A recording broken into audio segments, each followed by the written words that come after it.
the natural world by creating it in our own image, that is, anthropomorphizing it, I should like, for the brief period of time we have this evening, to share with you my observations on gender relationships in some of the species with whom we share this increasingly small planet. The danger to which I allude is evidenced by my very use of the word gender, which at once, no doubt, gives rise to associations political, social, sexual, moral, philosophical, biological, dramatic, musical, scatological, ephemeral. That caveat stated, I call my presentation The Natural World, Getting Lucky, Getting It On.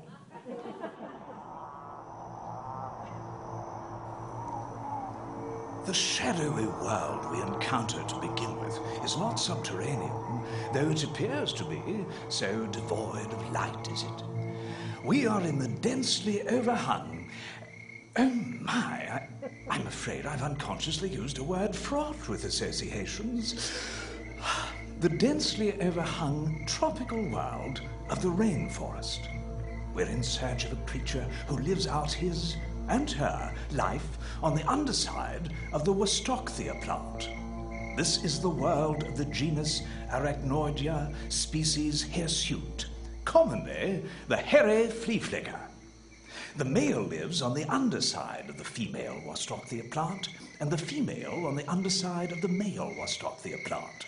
Ironically, one will notice, the male flea flicker must migrate to the male Wastocthia plant to mate with the female flea flicker. Mating normally occurs by such male migration. However, annually, during one 24-hour period, the female migrates to the female Wastocthia plant, where mating occurs with the male flea flicker. Prefatory to this rather amazing journey, the females group along the leaf veins. The veins of the Wastocthia plant carry an aphrodisiac that gives the female the courage, as it were, to risk the leap that will carry her to the mating leaf. A lover's leap, the wag among us might opine. Now, we are present at this auspicious time of the year, when upon the female's initiative, mating occurs. The female is readying herself for the fateful leap. The male flea flickers, totally oblivious of this activity, go about their routine, which appears to consist of interminable stasis. And there, the females are airborne. Some, I'm afraid, those with the shorter arcs of flight, will land shy of their mark, forced to make a second or third attempt, or trudge the distance. But the large majority have successfully spanned the distance and have landed on several of the female leaves, where they are greatly outnumbered by the males. This is a case, therefore, of first come, first served, as the more assertive female flea flicker will reach a surprised male ahead of her sisters and claim him as her mate. Sensing the futility of his flight, the inevitability of his fate, the male flea flicker turns to embrace, or rather be engulfed by, the female victor in a vine-like entwining of limbs. 16 in all. Indeed, it is the infinitesimally small protrusions along the legs of the flea flicker that give this genus its species identifier, hirsute. And notably, for our purposes, it is these hairy protrusions which carry the female eggs and the male sperm. Rolling about the underside of the male Wastocthia leaf, the mating flea flickers describe a pendulum-like movement. When the female flea flicker's legs relax, the mating has ended. The fertilized eggs are then deposited on the leaf, but only those with male chromosomal patterns. She will carry the eggs with female chromosomal patterns back to the male Wastocthia plant. Thus it is that the female flea flicker raises her female offspring, and the male flea flicker his male offspring, in a single-parent arrangement that ensures the isolation of anima and animus.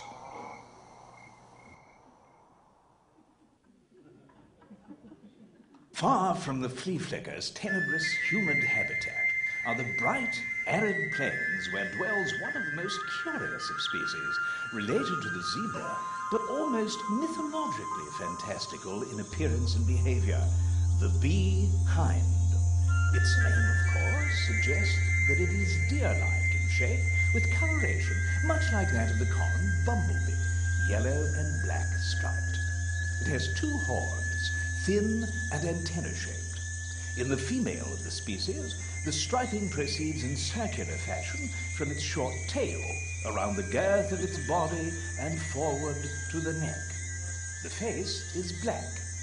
In the male of the species, the striping proceeds from about the horns round the length of the body. The legs are yellow. The bee hind spends all of its existence seeking hiding places. Of course, the arid plains provide only the occasional mound of scrub grass to serve such a purpose. So, the bee hind's search is continuous. The search for hiding places is particularly acute during mating season because the normal need for privacy is exacerbated.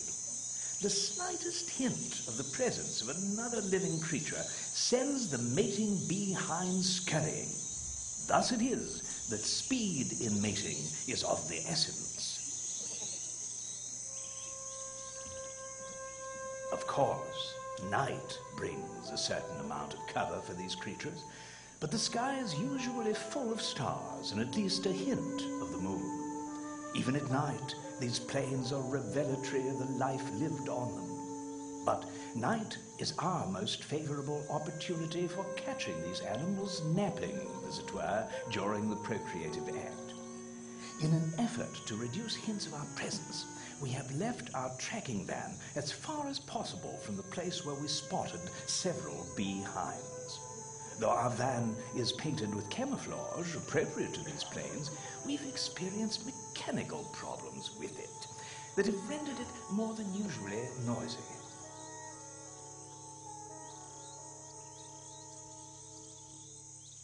So, on foot, we approach an unusually dense patch of scrub grass. And behind it, yes, the bee hinds. In order to maintain their insistent watch, the bee hinds mate behind to behind, so to speak, making, to turn a Shakespearean phrase, the beast with two heads. Interestingly, this turn of phrase has echoes in both the bard's comedy, The Tempest, and his tragedy, Othello. Perhaps at another time we might ruminate on Shakespeare the naturalist. But for now, our bee hinds. I hope you will not find it too finely or repetitively noting a point, but the most apparent aspect of this sexual act is their attention elsewhere. They appear to pay not the slightest attention to what they are doing vis-a-vis each other. The advantage to this sexual position is that in addition to being able to be vigilant in both directions, they can, if discovered, quickly dart off in opposite directions, forcing a predator to make a choice, thereby giving the bee hinds additional time to make their escape. We have managed thus far not to disturb their mating. They move behind to behind in a circular fashion, one rotation clockwise, followed by one rotation counterclockwise, repeating this reversal of rotation until insemination has occurred. The tempo of these rotations does not change, another adaptation to their need to be ever vigilant.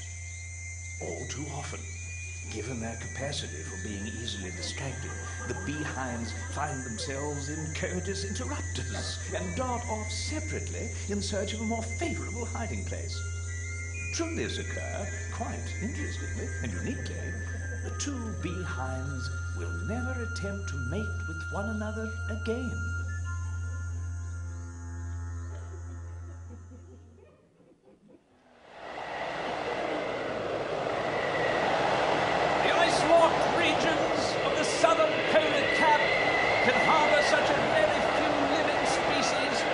That one might imagine them to be all of the same genus and rather limited in the diversity of their species.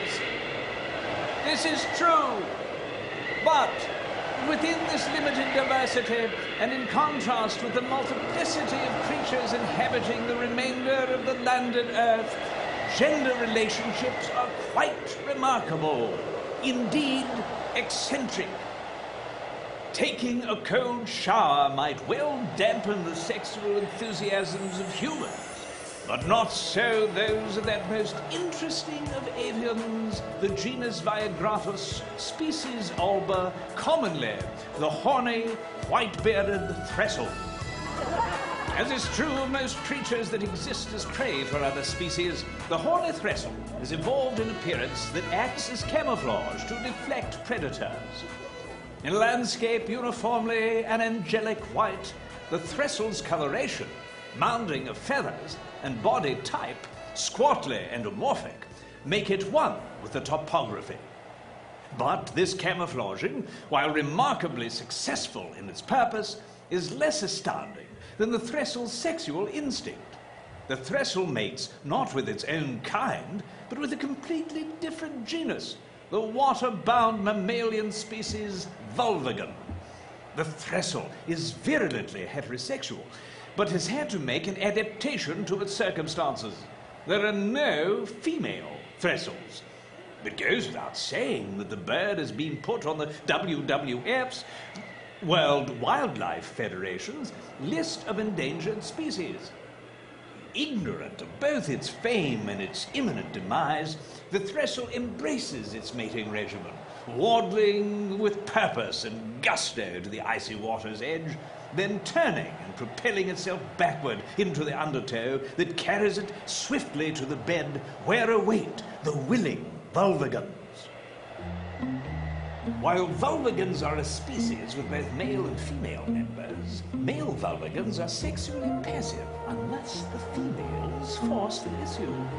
Thus it is that dispirited female Vulvagans have become attracted to the attentions, however clumsy, of the horny, white-bearded trestle, anxious to mate as he is.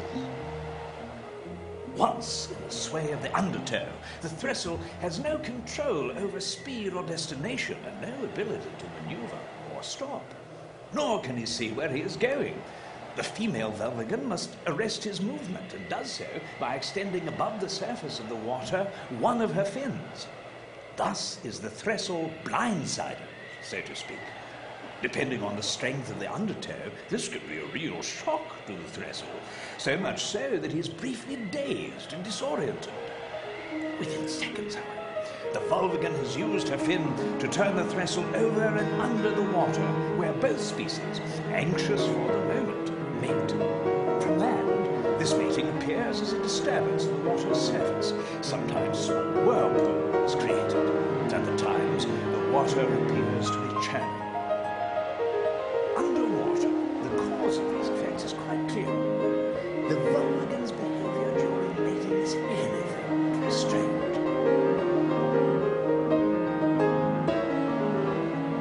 For the trestle is being whipsawed about by his insatiable paramour. And, alas, the trestle cannot, of course, breathe underwater, nor can the Vulvagan. The Vulvagan, however, has greater capacity for staying under the surface of her natural habitat. Not infrequently, she forgets herself, and the result is, well, one less trestle.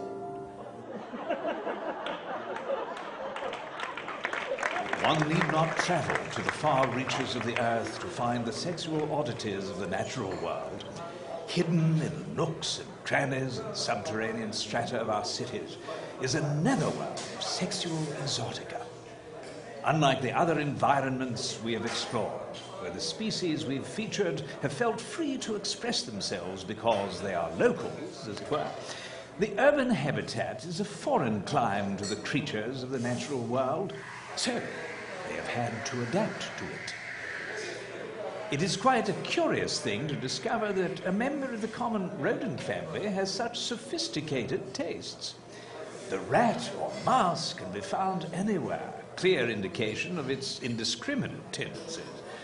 But the Rodenta urbana, seeks habitat only in houses of distinction and well-heeled commercial properties.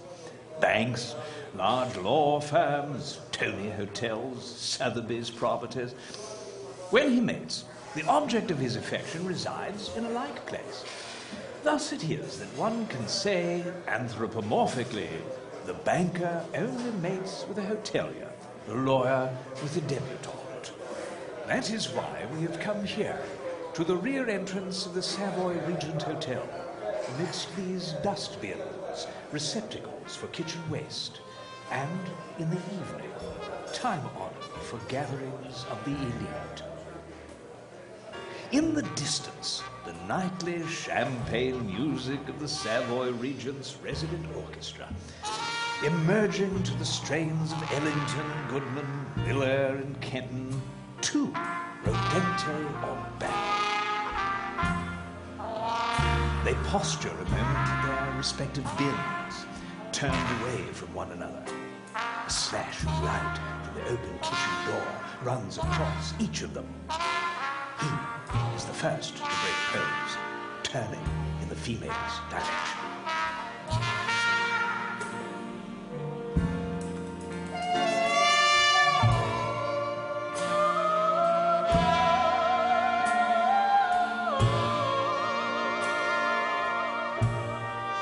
Now he senses her behind him, then turns to her.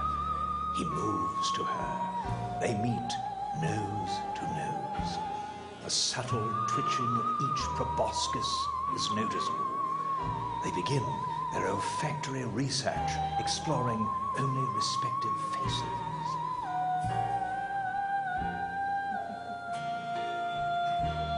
There then begins a rhythmic movement with the female moving backwards and the male maintaining nose-to-nose proximity.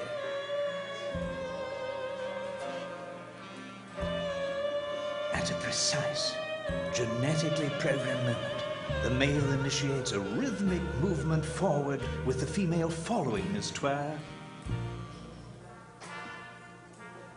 Then, with one brazen leap, the male of Banner mounts the female.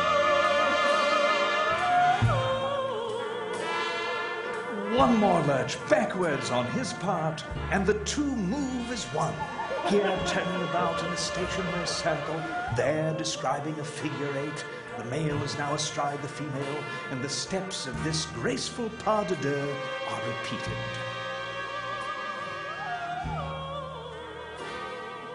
Then, separated again, but in side-by-side fashion, there's a kind of promenade, a circumnavigation of the two dustbins, and the female Urbana, a bit coquettishly, silhouetted by the light from the kitchen, makes her way inside, hesitating, then starting off again, hesitating yet again. Then she is gone, followed pridefully by the male Urbana, a silhouette of his own, with that characteristic white fur about his neck, ever so slightly fuller. Through the clatter of plates, of skillets, of pots, of unintelligible voices, the Savoy Regent's band concludes a set to the polite, muffled applause of gloved hands and the distinctive squeals of two very lucky Rodente or Bonnet.